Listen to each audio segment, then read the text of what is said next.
welcome to the George FTTB YouTube channel. Today we'll discuss what my trades are for we're heading into round 3, team sheets, and look, I didn't watch the Essendon vs Port game, but I'll just touch on the scores. And I guess, I look at Rosie and Horne-Francis, and Rosie's whatever, he's been good for 2 weeks and had a down one, short break. Maybe I'm making excuses for him, but I think this is Rosie, so Rosie's gone massive twice and then a bad score. It's probably going to drop off, so it is what it is. Don't know why. 82 from Horne-Francis. This was looking much worse when I checked the 3/4 time scores.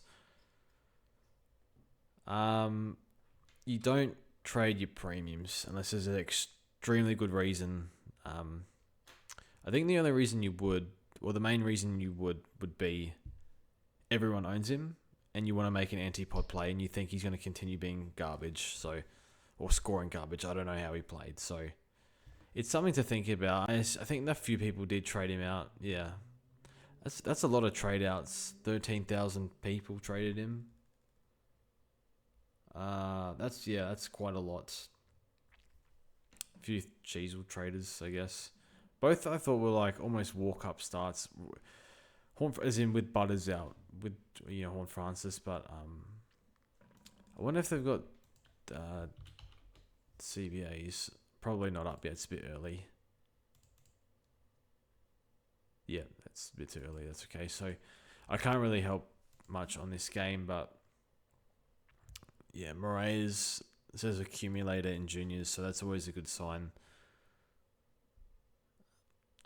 Sin 80. So Sin's actually been a decent. He's making money at 200k. Would have been a decent pick. Farrell 86. You'd probably take that if you have him.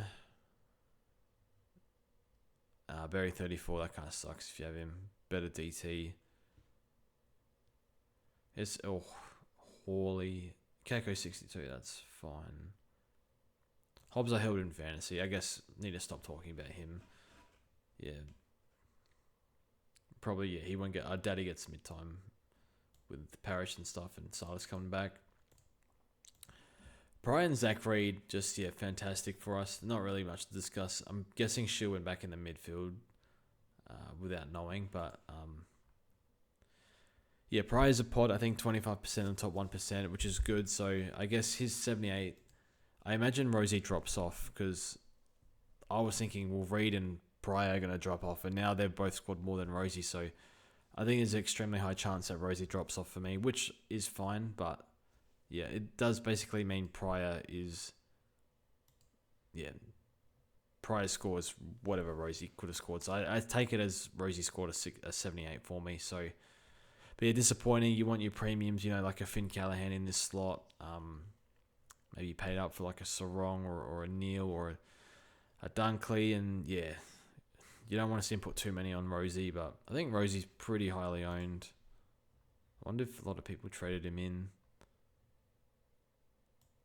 24%, it's not that much. I'm guessing a lot of teams at the top have him just because he scored well. But anyway, there's no point really reviewing that. We just spent 3 minutes on that, so these are my trades. Basically, I think my hand's forced. I pretty much have to get Sherry or let 260k sit there at R2 and then deal with it urgently at some point. So I figure I hate boosting a second time. I really wanted to preserve boosts, but what do? It's dumb as hell starting at Rook mid-price R2 with, I guess, shaky job security now that we know that, but probably wasn't thinking that pre-round 1. So I've done a restructure because I need to get Bice next week as well, and that'll be Short or DeConing out for Bice, and then Campo up to Baz is what the plan was anyway. So Lindsay in for Ashcroft. So it looks like Lindsay can score well, even on the wing. They use him a fair bit, and it looks like a good rook and good job security as well. So a good rookie that can score well or capable of scoring well with good job security, currently past that. Traded Will. I mean, I viewed him as the weak link in the team. I didn't really want to trade.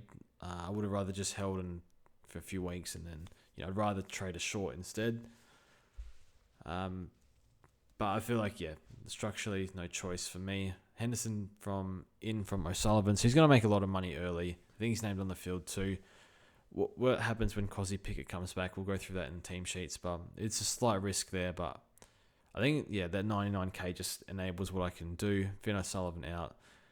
I'd rather hold for a few weeks, but I don't think he's going to make much money. He hasn't shown much scoring power. But if you look at Pry and Reed, just give him a few weeks, get him, they'll start getting up to speed maybe, and they can start scoring. So you got to show faith in your rookies. But I guess when you're in this situation where you have to just get a ruckman, and I've thought about going against the pack with a Briggs, who's a nice fixture coming up, but I think I'd just go Sherry, captain option, and yeah, it's he's too. This is Adelaide Oval, Riley O'Brien, who's good at taps. I think it might be a slightly tougher matchup, and yeah, not tackling as much at the moment, but maybe he starts tackling more. So I don't know if you see that as a positive or a negative. So they're my trades. I don't think it can go too pear-shaped. If Ashcroft might have a good one and we look silly, but again, just restructure. Get the O'Driscoll, Ashcroft, Lindsay, Never on the field, and potentially Sardis too, who we decided to hold. I didn't have the money for getting rid of Sardis, but look, I think they're going to give him opportunity in the midfield, and I think Perkins will go out of that mid-rotation.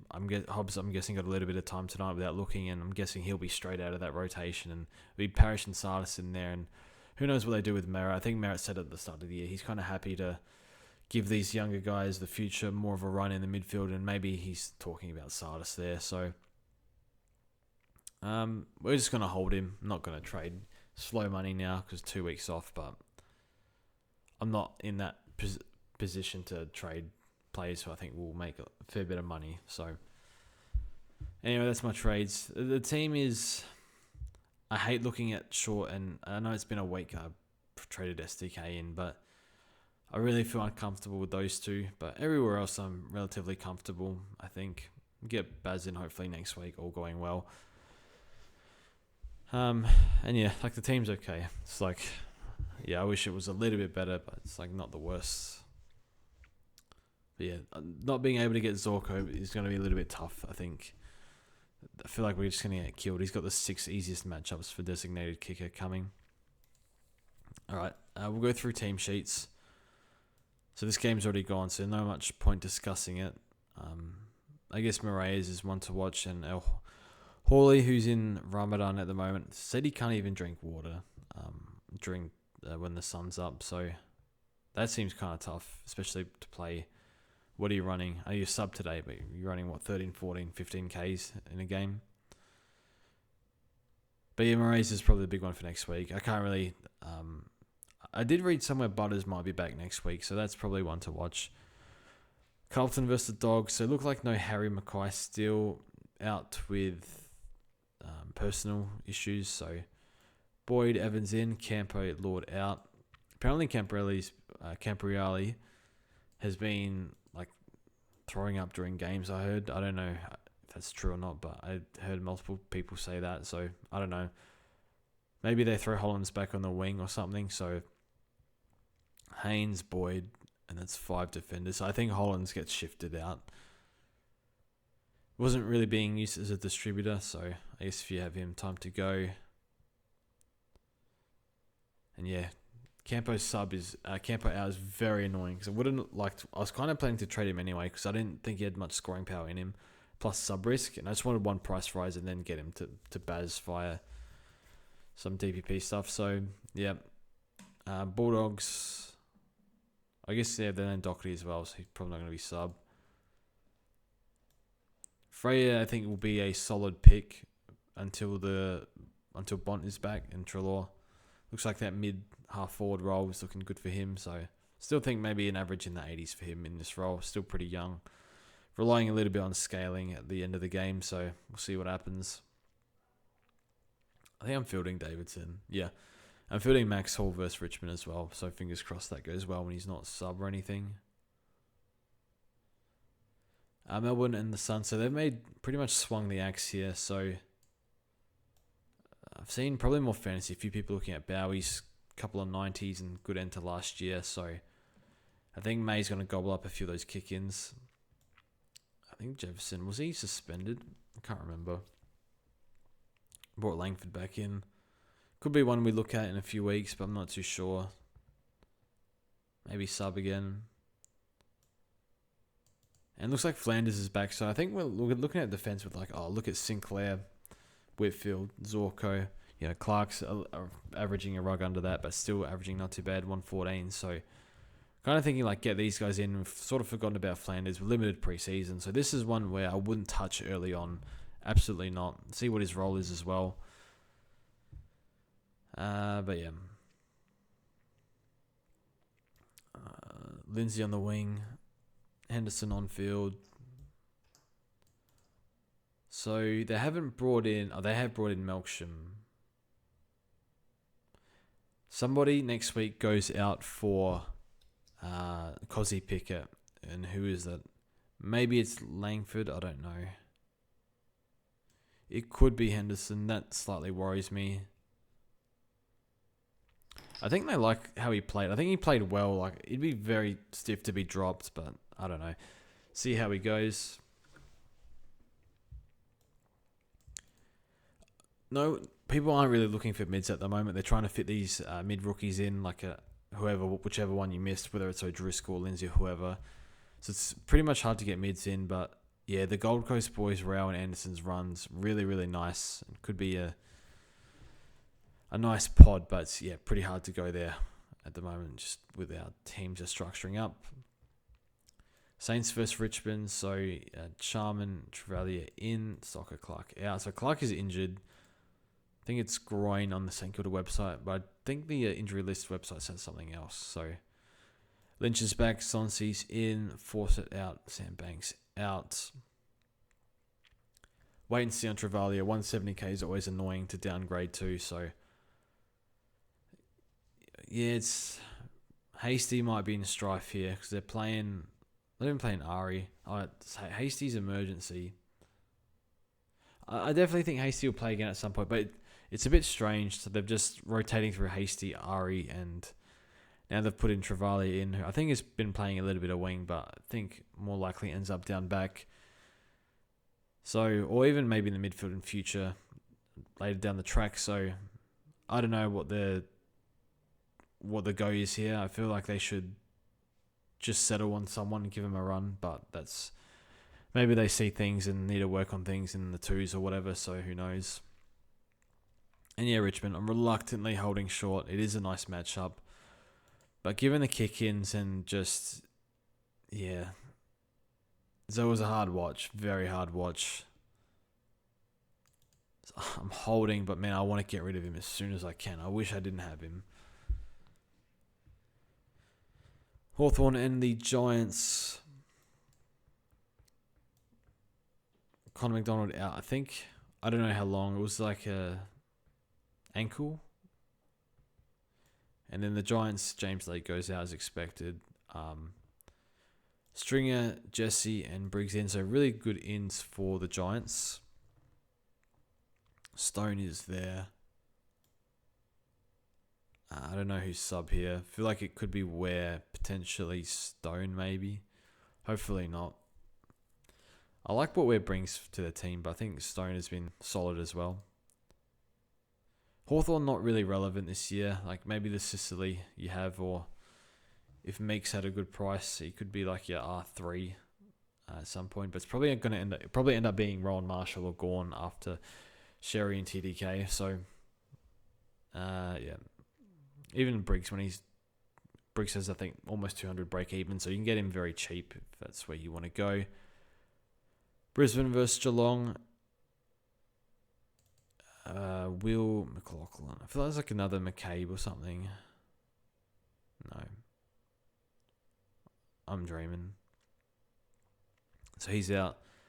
Cameron Lohman in. So what does that mean for Levi? Is he going to be sub? To me, it looks like potential.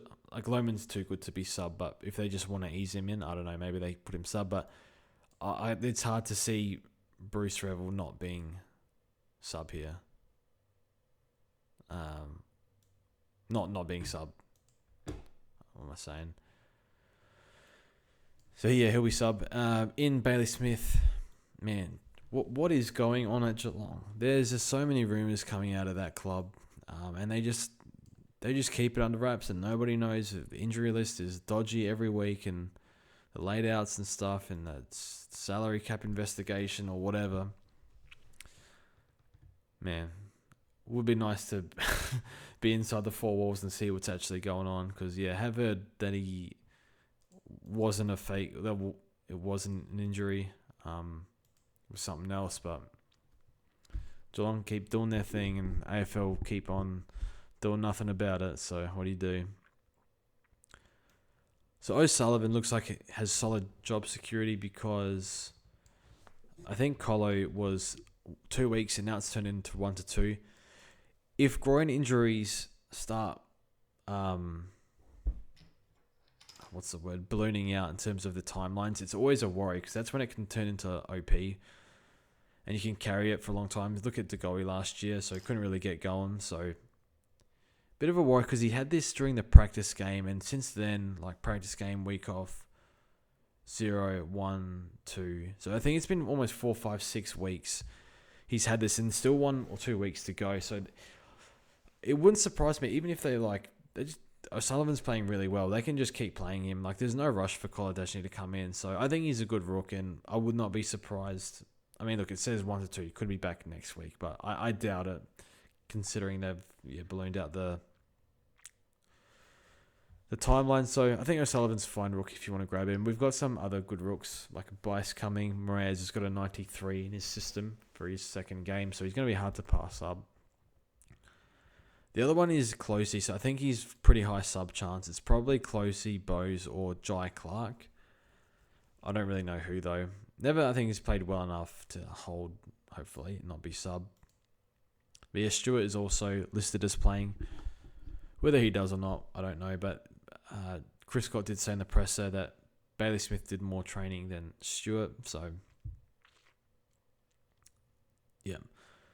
Looking at Sunday, extended benches, so Crows versus North. I don't think these I think these teams, they won well and will go unchanged. So I can't see any changes, probably for either club. Powell's interesting. He looks good. And I think, I don't know, all the noise in preseason, I guess, out of North was like Powell's going really well. CBAs aren't super high. Whether that changes or not, I'm not sure. Let's have a look at Wardlaw. 2 to 3. So you think he comes back in when he's ready, although Georgie's always a worry with those hammies. I think Powell might be okay for that price. It's just Callahan's probably a little bit safer, just because the CBAs are probably 20 to 30% higher week on week. So I think I'd probably go there instead. But Powell looks good. I've looked at it for fantasy. I kind of want him, but I can't make it work. Just too many mid-rookies to fit in. Saligo's another one. From the messaging out the club and also watching the practice games, it did look like a Saligo breakout is on. I think there's 50-ish% CBA. Like, he does rotate, I think, a bit of half forward. I'm not sure if it's much wing, but I know in preseason it was.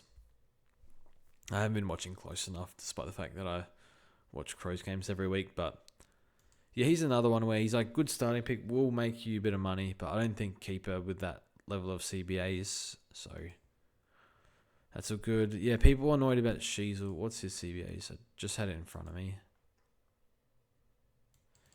55.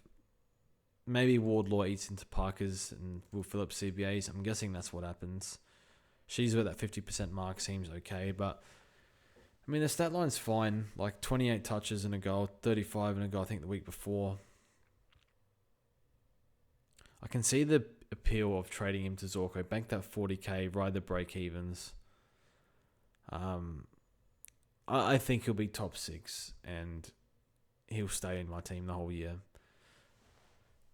Yeah, I don't know. He does seem a little bit off at the moment. I'm not sure what it is, but I think you just back him in for me. So, yeah, again, similar with what I was saying with Horn Francis before. If you're jumping off because the ownership's very high and you start anti-potting, and that's where you can make up ground. So, for me, I can't... Yeah, I'm just going to have faith in Harry. Looking at West Coast versus Freo, so it looks like Bo Allen might play. I think they'll give Marich a run. Now, Marich is interesting because I think he's 220k. We see a 220k player who can get 26 touches and 5 kick-ins. I think you have to take notice. How real is it? I wouldn't be going this week because I just want to see him play well again. He's prone to the odd clanger though, so I think it's worth persisting with and just seeing how he goes. Like, they're in a stage where they just need to find out early in the year, find out, and then start, working out their best 22. So I think he'll get a run, but he's one I want to watch, and he's in my trade plans for next week in fantasy, provided he does well. So, but yeah, Bo Allen could take his spot, and I guess the doubt here is they must have saw something they did not like in preseason. Otherwise, he would have started round 1. So that's always that doesn't really sit well with me. So I can't pay that elevated price, without seeing a little bit more. So it's just worth watching, I think. Yeah, I don't think Flynn will play. Dudley, I think, is going to debut. I read small forward. I really don't know anything about him other than that. Oh, he's an Adelaide NGA prospect. Natural talent, goal sense. And this reads really well. Interesting. I think this is SNFL, Central District.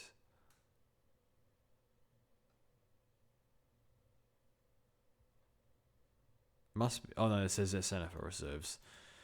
9.5 touches in reserves. Absolutely forget it. 18's 21. Look, happy to see how he goes, but man, that doesn't read very well. Luke Ryan looks overweight to me. Like, he looked at last year, but I don't know. It feels like it's slightly worse this year. Really out of form, I think. Good for Jordan Clark, I think.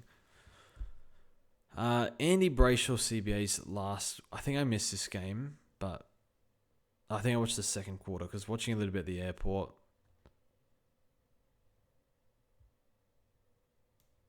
59% for Andy.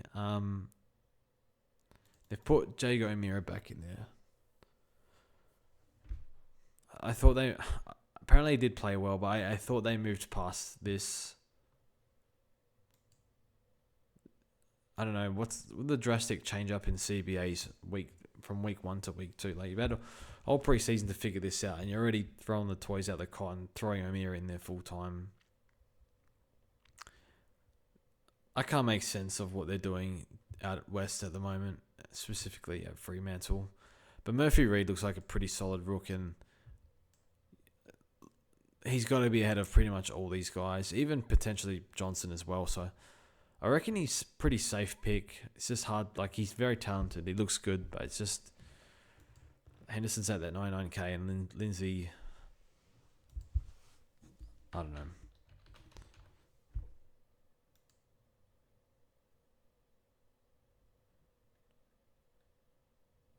$75. I think he's a good rook. I guess we stuffed this up going Campo, so hopefully fix that next week. And look, if you do miss out on one of these rooks, you got Bice next week, you got Moraes next week, assuming he plays if Butters plays. But I don't know, I was reading at the Port Big Footy Board, and they're like, oh, this guy could be a star or whatever. So I know it's early, but there are options if you can't get the rooks this week. So yeah, I think we'll leave it at that for team sheets. Pretty uneventful. I guess Campo was the annoying one. Bailey Smith in another one. So yeah, good luck for this week. Rosie bad, Horn Francis bad, and I have to sit through Short and DeConing. I just can't even watch them play. I just feel sick relying on these two, and I want them both gone as soon as possible. So yeah, we'll see how we go. Good luck this week. All the best, and we'll see you guys in the next one.